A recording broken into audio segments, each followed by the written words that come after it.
Robbie Lawler was out of control. This is Double Cross, the murder of Robbie Lawler. It was going to be an all-out war with him in the middle of it. A Crime World special investigation podcast based on my new book, Web of Betrayal, wherever you get your podcasts.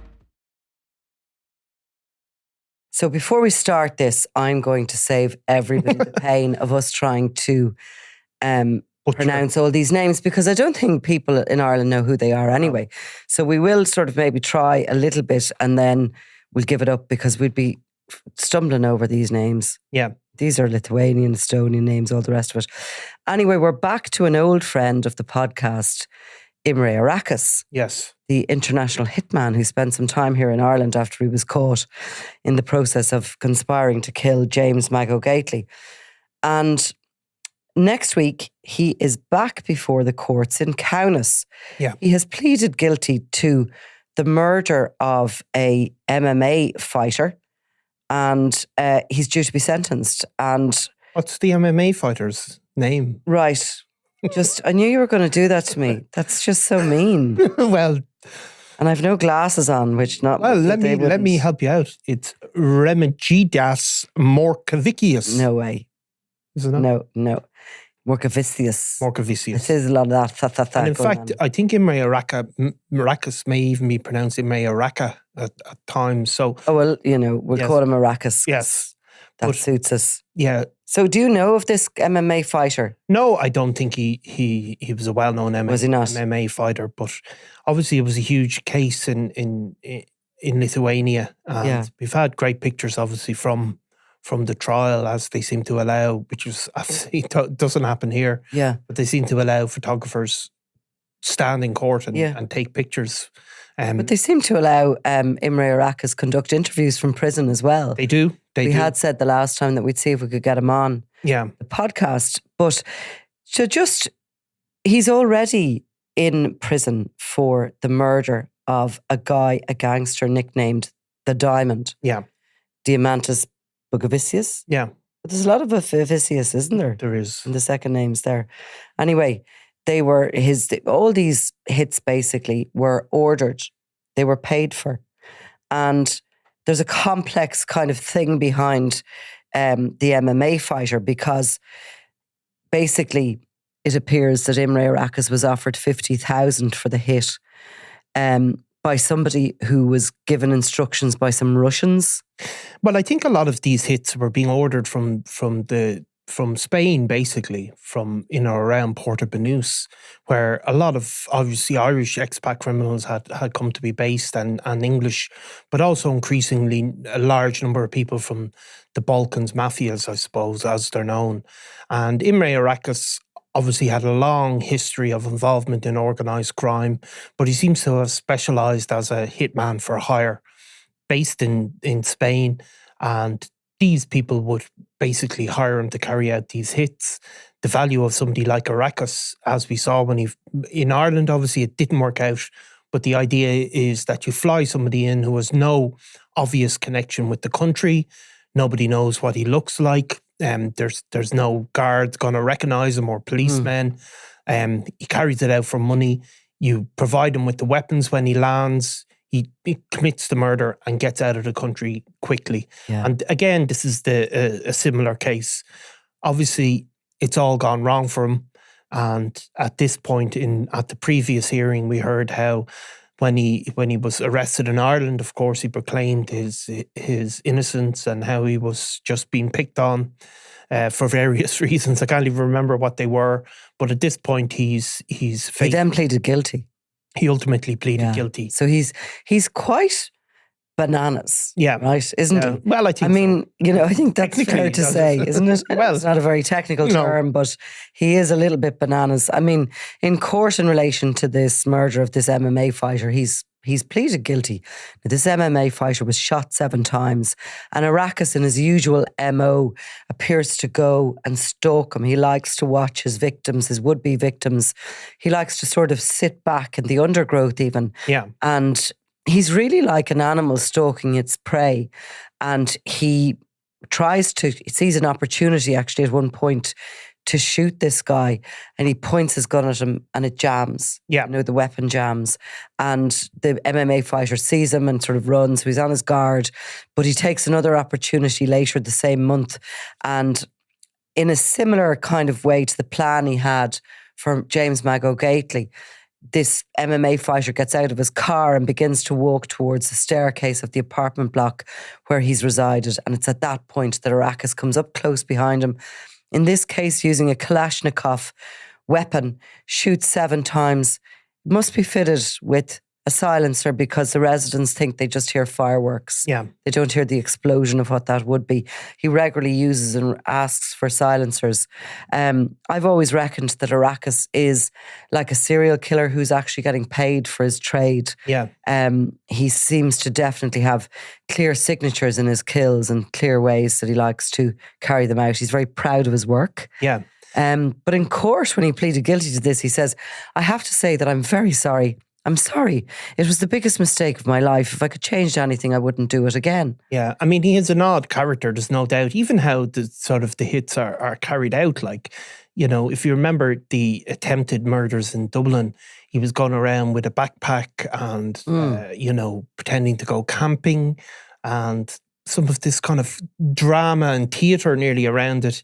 And even in this, he has a folding bicycle, so he seems to have carried it out. I went there by bicycle, he says. I bought in this one, in the MMA fighter. Yeah. Interesting. Yeah, so he describes, I bought extra large runners to throw police off the scent if they found footprints, and that he initially stalked his victim, as you said. It was a block of private houses. I went there by bicycle. I bought it in Kaunas. It was a folding bike. I went to that area and luckily I saw him and he was driving by in the car, and then later describes I threw the bike away and then I returned to the house. I went in around the other side and saw him through the big window. And he says he fired a number of shots through the window, hitting his target. That's interesting because, in another murder that he's suspected of, that high profile murder in the UK, the getaway route apparently would have been simpler to use a bike with. Yet again, you see a lot of kind of these connections. The modus operandi, as they call it, is almost the fingerprint of the killer. Yeah. And he's a really unusual hitman. Yeah. There's nothing chaotic about him. No. He's not doing drive-by shootings. He likes to watch. He likes to come up very, very close to his targets. I think really from what we know of him, and there's a lot we don't know, but he was very active and working very hard during the period of 2015 into 2016, at which point he picks up some work from the Kinahan Cartel because, of course, they are at war at this point with the Hutch mob, and hitmen are in high requirement for them. Now, Arakas was born in 58. What age does that make him? Is he 68? Well, 70? 67. How could that be 7? Well, 42 plus 25 would be 67. Jesus. Yeah. Well done. Anyway, so he's born in Estonia in the 1st of December, 1958. He's just celebrated his birthday. Yeah. His nickname is the Butcher. Though he think he's disputed that. He has. Do you know he said it was I gave it to him? Which wasn't true, actually. No, I do know who who first published that. Do you? But that seems to have been a nickname, but he doesn't like that bit, doesn't mind like many other things, but he doesn't like the Butcher. But I suppose Arakas his story is the story of the communist the communist era. He was a strange sort of character in that he, I suppose, like some of the paramilitary figures in Irish history, he sort of straddled that line between being what he considered a freedom fighter, anti-communist, an anti-communist sort of freedom fighter, and a criminal. Yeah. He was at one point he was involved in a raid on an army position. Obviously, Estonia was part of the communist bloc. As the Berlin Wall fell, there was increasing movements for independence and for the communist regime to fall. And he is mixed up in some of that, in that he seems to have become kind of a folk hero after leading a raid on a military establishment, was it, and seizing a number of rifles? Yeah, and uniforms and stuff like that. And he was jailed for that. Now, it's only recently a former kind of a partner in crime of his, Hiki Terras, has said that they stole those items, the weapons and the military uniforms, etc., at that point to conduct an armed struggle against their occupiers. Yeah, and I mean, look, so what's happening there? Soviet views. Yeah, so what's happening at the time was the sort of breakdown in law and order, ultimately, that came with the collapse of the Soviet Union, something that we're kind of separate from, but it had huge implications, obviously, politically and geopolitically. But on an individual level, these countries had a society, however badly functioning it was, with very sort of strict policing. And as it collapsed, what you had was a massive, massive rise in organised crime across that part of the world. So you had the mafias, the local mafias, effectively taken up at least part of the government role of the country. And Arakas was mixed in with all of this sort of stuff through Russia and through many other places. These, what we would consider almost organised crime gangs, took on some of the role, like the IRA took in, or even the loyalist paramilitaries took on over in parts of their community. And Arakas was involved in a sort of a bloody gangland war that went on for a number of years in that part of the world. As he was actually 10 years in prison in a gulag. Yeah. I mean, they must have been horrendous conditions, weren't they? Largely 100%. in Siberia. Yeah, Siberia was obviously one of the coldest parts of the populated world, where people were put in for kind of hard labour in these gulags, as they were called. Obviously, back in very little food, and I mean, it was really harsh conditions. Really if you wanted to be toughened up, but it survived that. Exactly, but in those gulags, you also had, like you have in many countries, the formation of these criminal mafias. So those ties were made, and when the Soviet Union collapsed, these organizations really became massive. Because the early 90s, he was in a thing called the Estonian Defence League, but by the mid 90s, he was joining what has been referred to as an Estonian organised crime group as an enforcer. Yeah, so I mean, these, as I said, these groups, you couldn't even almost consider them standard organised crime gangs. They were half governmental, half paramilitary. And presumably they'd had military training, because at that point they are describing him, the authorities are describing him as somebody who is being hired out, pimped out for murder, for drug trafficking, etc. But he's an excellent marksman. Yeah. So he's had some training, and that comes with them all the way along through these murders that he's ultimately... But ultimately these Balkan mafias, as you go into the 2000s, like every other criminal organisation, they start to migrate to Spain and to Amsterdam, really. They become hugely important for the trafficking of drugs through Europe. And Arakas ends up in Porto-Banús. He does, in around the same time that the Kinahan organisation are sort of migrating to there, the turn of the century, the early 2000s. So much more money is going to be made over the following 20 years plus in cocaine trafficking. Everyone's going to become very, very rich, and the likes of the Irish mob are going to become a mafia and become serious players down there. Now, he survived a number of his attempts himself. By 2011, he's back in Tallinn, and he's one of 3 men accused of attempting to frame, I think he was a businessman, was he? Yeah. Nikolai Reisman, for the murder of, the businessman Thomas Tam. I remember reading the details of that at the time. But he's accused of that. He's convicted later of unlawfully handling the firearms and just has a short time stint in prison. And he gets out, and you're coming into those years that are very significant in organised crime on the Costa. You have the merging of the mobs beginning, which will ultimately form the European super cartel. You have the Dutch Mokra Mafia at war with one another, a challenge to the leadership there. You have the Kinahan organisation about to fall out. You have the war that will result from that. And you have the Italians, the Eastern Europeans, and others coming together to sort of work together as a business grouping with one clear goal. And then you see it, and of course there's plenty of gaps in Imre Arakas' story, no doubt. He was working as a hitman for hire for years. But 2015, the 6th of November, is that murder of this gangster, Diamantis, the Diamond, Bukovicius. He's shot dead in front of his pop star girlfriend, Vita Jakutian. Who's in something. Yeah, so I mean, that again becomes a huge story there because I think she came through one of these X Factor style shows. Exactly. And it's effectively like the one of the Spice Girls, the local Spice Girls types of bands, like one of the most famous people. But again, it's a murky business, and it's connected back, I think, to Spain is where it is suggested these shootings were ordered from. And the shooting happens as they're going in through the gates of this apartment yet again that they're living in. She's in the car, and somebody, a very trained, skilled marksman, comes up and shoots him dead. I think he sort of dies on her lap, essentially.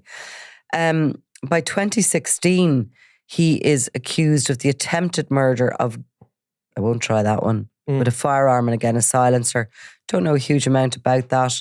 And later that year is this murder in Kaunas of the MMA star. But in the meantime, he's recruited by the Kinahan mob. Now, between 2016 and 2017, I understand he was moving in and out of, and actually in the years before that, the UK and Ireland. He's a suspect, of course, in the murder of John Goldfinger Palmer in Essex in the countryside, the retired, essentially, criminal mastermind of the timeshare scams in Tenerife. That was 2015. He was killed, actually, and a very, very significant criminal. Again, somebody, his hitman had watched him through a hole in the fence of his home and had taken an opportunity to jump the wall and get up close and very personal with him in the hit. In 2017, in the April, he is arrested in Ireland on this conspiracy to kill James Mago Gately, one of Daniel Kinahan's top targets, who he has been unable to kill. Gately's living in Newry.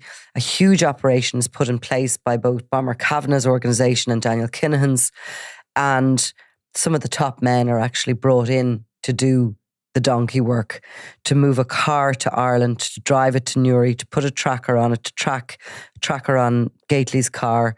They've watched him from afar. There's orders coming from Dubai on these encrypted mobile phones, and they're watching the tracker. They know that he is living in Belfast, actually, I think, rather than Newry. He's travelling to Newry every day. They have his address. They send Arakas a picture of him, and he's watching him. He wants to go there. Of course, communications between them was seized on a phone, an encrypted phone, that a Garda officer from the Garda Drugs and Organised Crime Bureau, when they burst in and arrested Imre Arakas, photographed the encrypted phone before those messages disappear. And they show that he wants to go and watch him for a few days before he gets his plan together. And he comes in with a tent on his back. And I mean, I think what's happened at this point is that there's been a number of murders, obviously, as part of that feud. Some of them people have been picked up by the police. Some of them have had to flee the country because of fears of being picked up by the police. And there's been a number of unsuccessful murder attempts on people involved with the Hutch faction.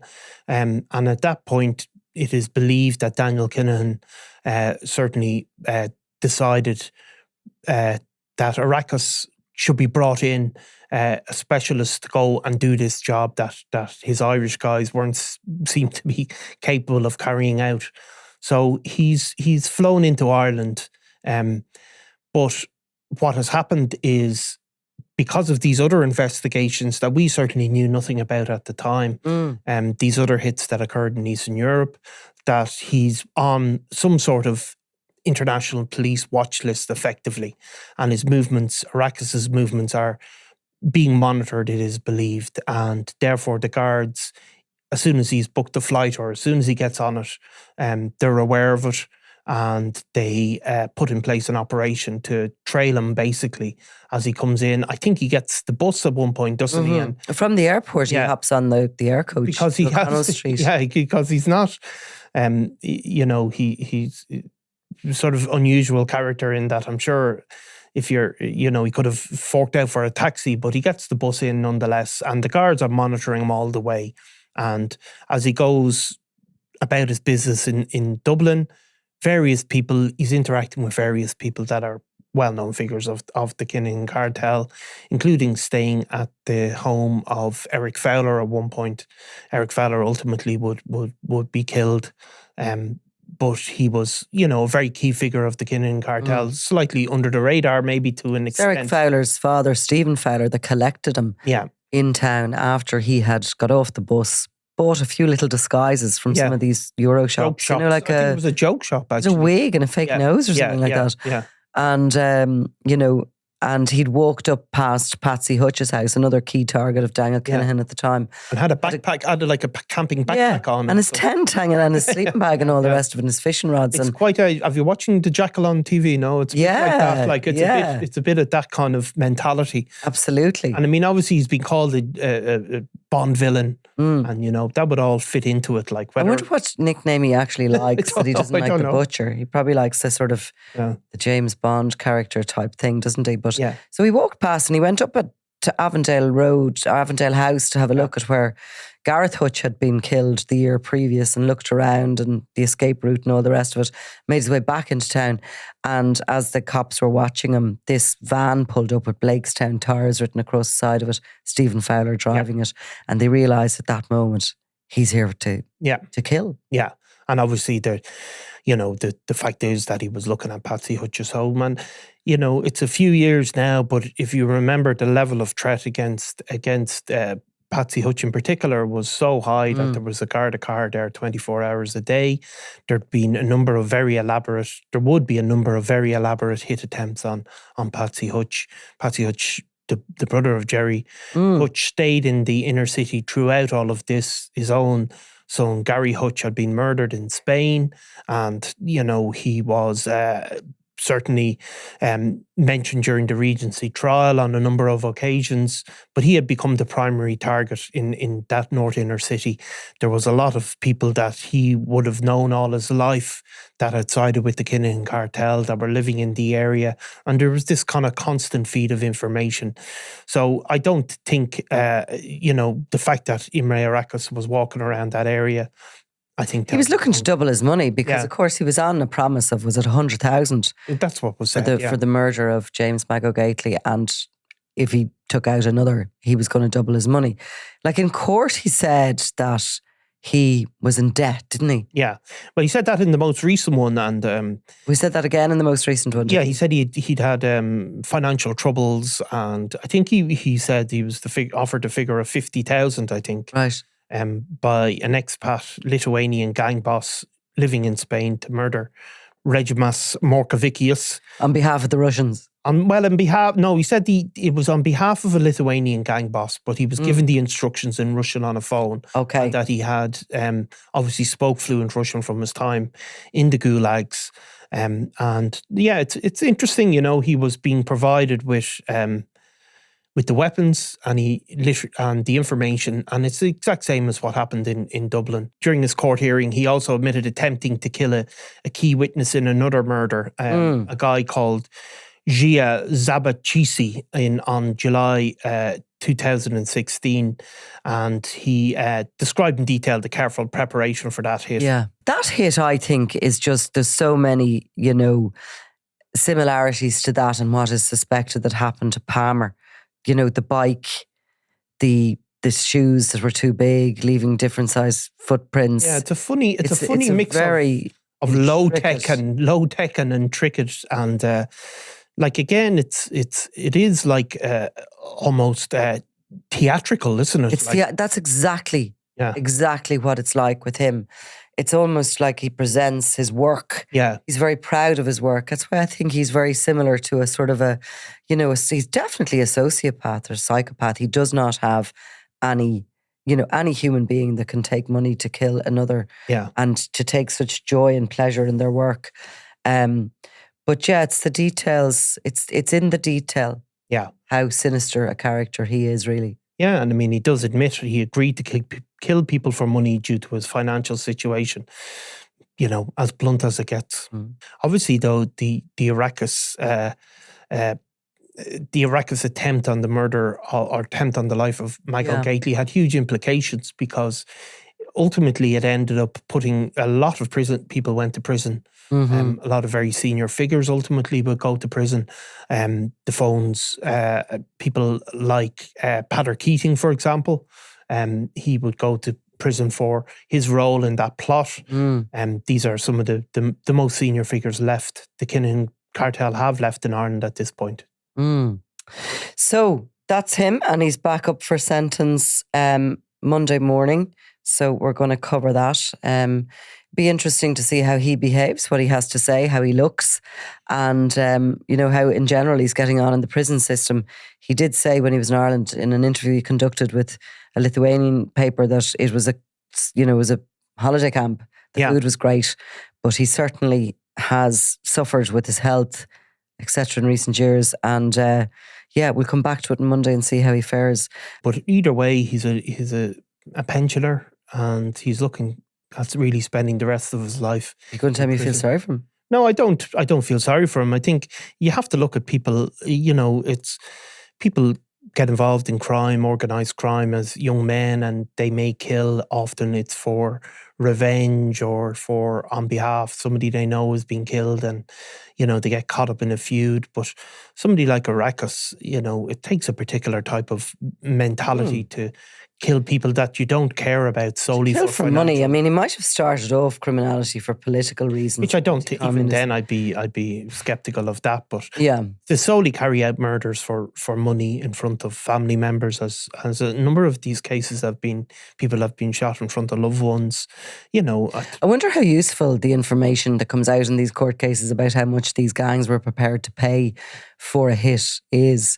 I mean, on that attempted hit that he was convicted of, this one where he, the evidence came out about the bicycle and the wearing bigger shoes and his shoe size, etc. That was 25k. Yeah. The hit on Diamond, I don't think we have the detail. No. The hit on the MMA fighter, he says was 50k. Yeah. And the hit on Mago Gately was 100k. Yeah. There are vast differences in. They are, and look, he's giving his own evidence, and who knows? Yeah, he has been proven to be a little bit of a. He'll spin it for his own sake. Shall we call him? Yeah, I mean, but look, it's. But he is. I tell you this much: I think he is one of the most fascinating characters of the underworld. Disturbing, freaky characters of the underworld, but he is fascinating nonetheless. And I'm sure there's plenty more to his story than what I'd say we only have what scratches the surface. That's right. I'm Nicola Tallant, and you're watching Crime World, a podcast about criminals, drugs and the underworld in Ireland and across the globe. Make sure you subscribe to our channel and turn on notifications so you can be the first to watch all our latest episodes. You can also listen wherever you get your podcasts.